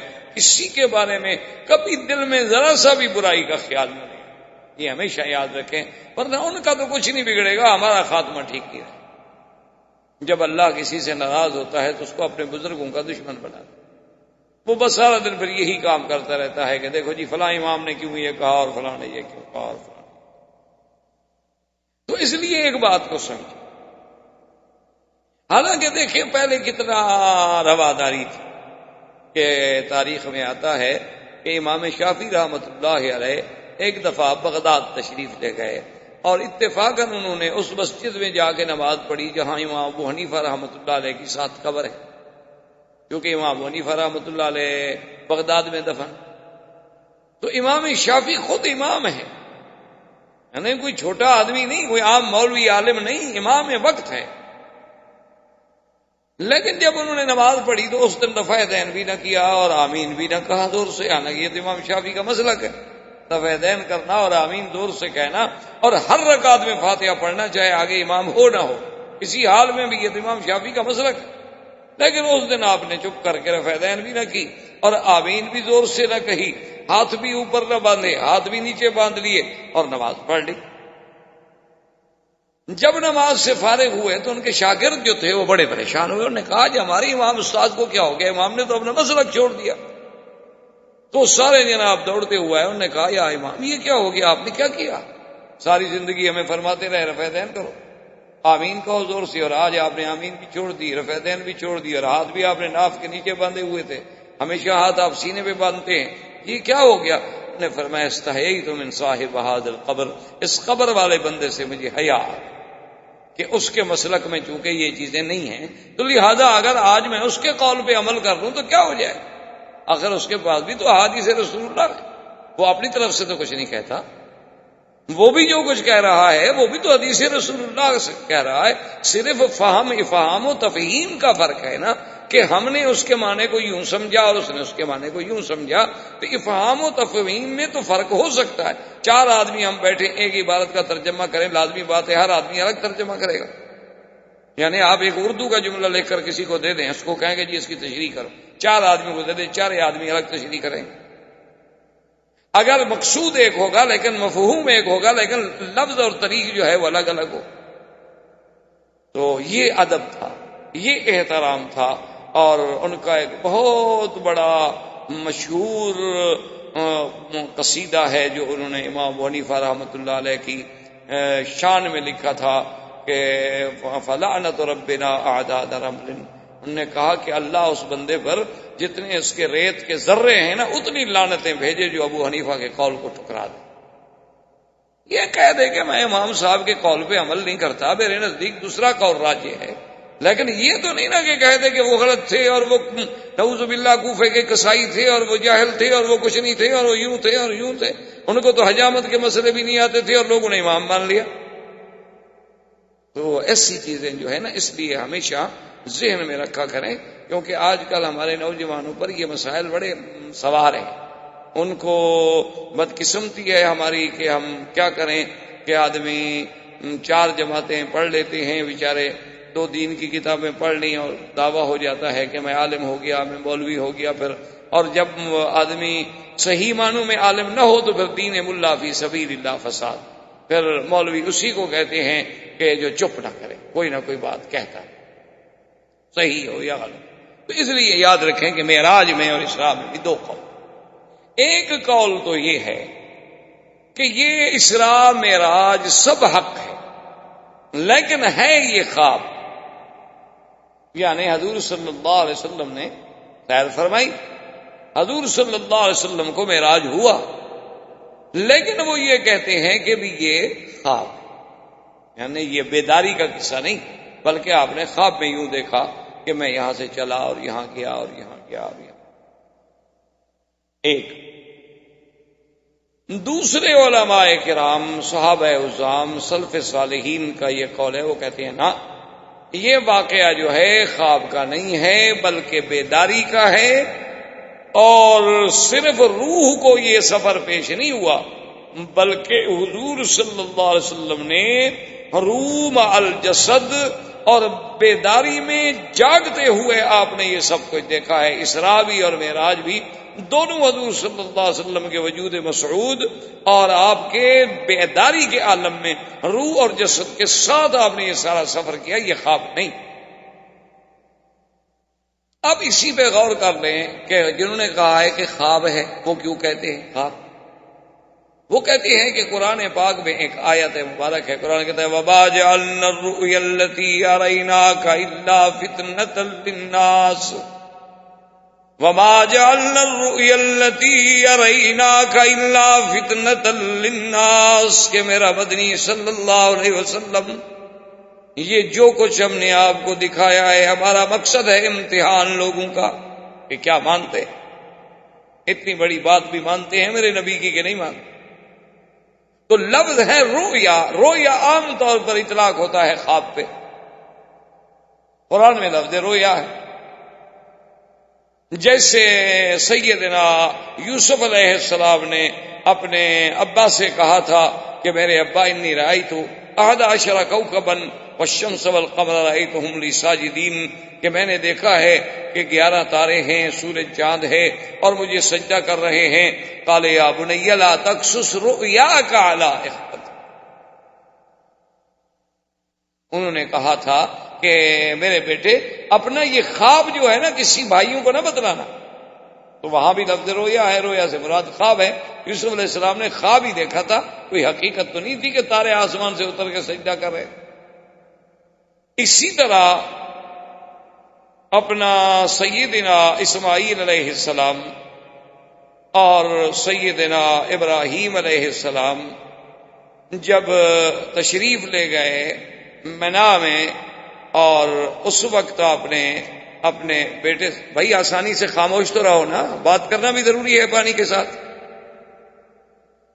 اللہ تبارک و تعالیٰ نے اتنی عقل نہیں دیا کہ قرآن پڑھا جا رہا ہے، مسجد ہے، ہم خاموش رہ لیں، اور باتوں کا شوق ہے سڑک پہ کھڑے ہو کے ساری رات کرتے رہیں، کسی نے آپ کو منع نہیں کرنا۔ لا حول ولا قوت الا باللہ۔ تو اب انہوں نے سیدنا اسماعیل علیہ السلام کو سیدنا ابراہیم الخلیل علیہ السلام نے جب تشریف لے گئے تو کیا کہا تھا قرآن؟ انی ارا فی المنام انی اذبحک فانظر ماذا ترى، انہوں نے کہا ابا جان میں نے تو خواب دیکھا، ابا میرے بیٹے میں نے خواب دیکھا کہ میں تمہیں ذبح کر رہا، اب اس کی تعبیر تمہاری رضامندی کے بغیر تو ممکن نہیں، تم بتاؤ کہ اب میں کیا کروں، بہرحال میرا خواب۔ تو وہاں بھی لفظ رویا ہے، ارا ہے، جس کا مادہ رویا سے ایک ہے تو معنی خواب ہے۔ وہ کہتے ہیں کہ جب قرآن یہ کہتا ہے کہ وما جعلنا الرؤیا التي اریناک، یہ جو رویا ہم نے آپ کو دکھایا ہے یہ بندوں کے امتحان کے لیے ہے، تو وہ کہتے ہیں کہ حضور صلی اللہ علیہ وسلم نے تو خواب دیکھا ہے، یہ رویا ہے، حقیقت تھوڑی ہے کہ آپ زندگی میں جاگتے ہوئے اپنے وجود مسعود کے ساتھ تشریف لے گئے تھے۔ ایک ان کی دلیل اللہ کے قرآن سے یہ، اور دوسری ان کی دلیل ہے ایک حدیث ہے سیدہ عائشہ صدیقہ رضی اللہ تعالی عنہ کہ بی بی عائشہ صدیقہ رضی اللہ تعالی عنہ فرماتی ہیں کہ ما فقدت وجود رسول اللہ صلی اللہ علیہ وسلم عن فراشی، بی بی عائشہ فرماتی ہیں خدا کی قسم میں نے تو حضور کو اپنے بستر سے دور نہیں پایا، یعنی حضور بستر پہ موجود تھے۔ وہ کہتے ہیں کہ جب بیوی کہہ رہی ہے کہ حضور بستر پہ موجود تھے تو حضور آسمانوں پہ کیسے تشریف لے گئے؟ وہ خواب تھا، خواب میں جا سکتے ہیں لیکن اپنے وجود مسعود کے ساتھ تشریف نہیں لے گئے۔ کہ بی بی عائشہ کہہ رہی ہیں کہ میں نے تو حضور کے بدن کو اپنے بستر سے غائب نہیں پایا، حضور صلی اللہ علیہ وسلم بالکل اپنے بستر پہ موجود تھے۔ یہ دوسری دلیل۔ تیسری دلیل ان کی یہ ہے کہ سیدنا معاویہ رضی اللہ تعالی عنہ جو کاتب الوحی ہیں محمد مصطفیٰ صلی اللہ علیہ وسلم، صحابی جلیل ہیں، کاتب الوحی ہیں، اور پھر حضور کے قریبی رشتہ دار ہیں، معاویہ بن ابی سفیان ہیں، اور اس کے بعد پھر حضور صلی اللہ علیہ وسلم کی زوجہ محترمہ ام حبیبہ کے بھائی ہیں۔ وہ بھی ایک روایت فرماتے ہیں، وہ کہتے ہیں کہ جو لوگ یہ کہتے ہیں کہ حضور صلی اللہ علیہ وسلم اپنے وجود مسعود کے ساتھ بیداری میں جاگتے میں آسمانوں پہ تشریف لے گئے، وہ کہتے ہیں بھئی ان کو غلط فہمی ہوئی ہے۔ بہرحال یہ حضور کا معراج تو ہے لیکن روحانی ہے، آپ کی روح مبارک کو اللہ نے یہ ساری سیریں کرائی ہیں، لیکن آپ کا جسد مبارک جو ہے وہ اس کو ساتھ نہیں بھیجا گیا۔ تو ان کے دلائل یہ میں نے مختصر عرض کر دیا، اور اس کے علاوہ بھی دلائل، اور جو صحابہ، تابعین، محدثین، ائمہ مجتہدین، ائمہ فقہا اس بات کے قائل ہیں، وہ کہتے ہیں کہ نہیں، بالکل یہ خواب نہیں بلکہ حقیقت ہے، یہ خواب نہیں ہے۔ ان کی دلیل یہ ہے کہ جب اللہ نے قرآن میں فرمایا کہ اسریٰ بعبدہ، سبحان الذی اسریٰ بعبدہ لیلا من المسجد الحرام الی المسجد الاقصی، وہ کہتے ہیں کہ قرآن میں لفظ عبد کا اطلاق روح پر کبھی ہوا ہی نہیں کہ روح ہو اور کہا اس کو عبد کیا ہو، یہ کبھی نہیں ہوا سارا قرآن پڑھ۔ وَأَنَّهُ لَمَّا قَامَ عَبْدُ اللَّهِ يَدْعُوهُ كَادُوا يَكُونُونَ عَلَيْهِ لِبَدًا، اور حضرت عیسیٰ کیا کہتے ہیں؟ قال انی عبد اللہ آتانی الکتاب وجعلنی نبیا، اللہ فرماتے ہیں وذکر عبدنا ایوب۔ سارے قرآن میں وہ کہتے ہیں، کھول کے دیکھ لیں، سارے قرآن پاک کا مطالعہ کر لیں کہ جہاں جہاں لفظ عبد آیا، عبادنا ابراہیم و اسحاق، عبدنا ایوب، اور اسی طرح عباد مکرمون، اور اسی طرح انی عبد اللہ، اللہ نے میرے مدنی کو فرمایا انہ لما قام عبد اللہ، فرمایا وَأَوْحَيْنَا إِلَىٰ عَبْدِهِ مَا أَوْحَىٰ۔ جہاں پورے قرآن کو دیکھ لیں وہ کہتے ہیں کہ لفظ عبد کا اطلاق تو کبھی روح پہ ہوتا ہی نہیں، عبد کا اطلاق ہوتا ہی روح مال جسد پہ ہے، تو جب اللہ فرما رہے ہیں کہ اسریٰ بعبدہ تو بات ختم ہو گئی۔ یہاں ہم کیسے سمجھ رہے ہیں کہ وہ روح کا معراج ہے اور روح کا اسراء ہے اور خواب ہے؟ اس لیے وہ فرماتے ہیں کہ نہیں، بالکل حضور سرکار دو عالم رحمت دو جہاں آپ بعین ہی بیداری میں جاگتے ہوئے بالکل بسلامتی ہوش و حواس تشریف لے گئے۔ اور دوسری دلیل ان کی یہ ہے کہ اسریٰ بعبدہ لیلا، ہم نے سیر کرائی اپنے عبد محمد الرسول اللہ صلی اللہ علیہ وسلم کو، کب؟ رات میں۔ تو کہتے ہیں کہ جب خواب کی بات ہو تو پھر رات کی کیا ضرورت ہے کہنے کی؟ خواب تو رات کو دیکھے یا دن کو دیکھے، سوئے میں دیکھے، رات کو دیکھے، اکثر اوقات خواب ہوتے ہی رات میں ہیں، تو پھر اس کی ضرورت کیا تھی اتنی بڑی کہ بات کہنے کی کہ ہم نے رات میں سیر کرائی؟ تو یہ دلیل ہے کہ کوئی سیر کسی کو جاگتے میں کرائی جا رہی ہے کہ ساتھ وقت کا تعین بھی کیا جا رہا ہے کہ وہ سیر دن میں تھی کہ یا رات میں تھی، ورنہ اگر خواب کی بات ہوتی تو پھر اس کے ساتھ لیلن کہنے کی کوئی ضرورت۔ دوسری دلیل ان کی یہ، اور تیسری دلیل ان کی یہ ہے کہ اگر یہ خواب تھا تو پھر مکے والوں کو اتنے شور کرنے کی کیا ضرورت تھی؟ خواب تو کوئی بھی دیکھ سکتا ہے، دنیا کا آدمی۔ خواب تو آپ بھی دیکھتے ہیں کہ ابھی آپ ہندوستان میں ہیں، ابھی آپ اپنے گھر میں بیٹھے ہوئے تھے، آپ بھی خواب دیکھتے ہیں ہندوستان میں رہتے ہوئے کہ یار میں تو مکہ شریف میں طواف کر رہا ہوں، میں عمرہ کر رہا ہوں، اور میں صفا مروہ دوڑ رہا ہوں، میں مدینہ منورہ میں کھڑا ہوں، ریاض الجنہ میں نفلیں پڑھ رہا ہوں۔ یہ تو خواب ہر آدمی دیکھ سکتا ہے۔ خواب میں تو وہ چاہے ایک سیکنڈ میں ہندوستان پہنچ جائے، واپس اپنے ملک آ جائے، ادھر چلا جائے، روح کی سیر تو کوئی مشکل ہوتی نہیں۔ وہ تو کوئی اتنی بڑی اچھمبے کی بات نہیں تھی کہ مکے میں کافر ابو جہل اور سارے شور مچائیں، دیکھو اللہ کا نبی کیا کہتا ہے اور اللہ کا نبی کیا کہتا ہے۔ خواب کی بات ہے، خواب ہر کوئی دیکھتا ہے، اس میں مخالفت یا اس میں اعتراض کرنے کا تو کوئی سوال ہی پیدا نہیں ہوتا تھا۔ تو جب کافروں نے اتنا مخالفت کی تو معلوم ہوا کہ ان کو کوئی چیز مشکل نظر آئی۔ خواب میں تو یہ چیز مشکل ہوتی نہیں، مشکل نظر آئی کہ ایک زندہ انسان 1 مہینے کا سفر رات میں کیسے طے کر لیا، کیسے بیت المقدس پہنچ گئے۔ خواب میں تو وہ بھی پہنچ سکتے ہیں، ہم بھی پہنچ سکتے ہیں۔ احباب کرام، اس کے بعد اب آپ اس مبارک سلسلے کی CD نمبر 10 سماعت فرمائیں۔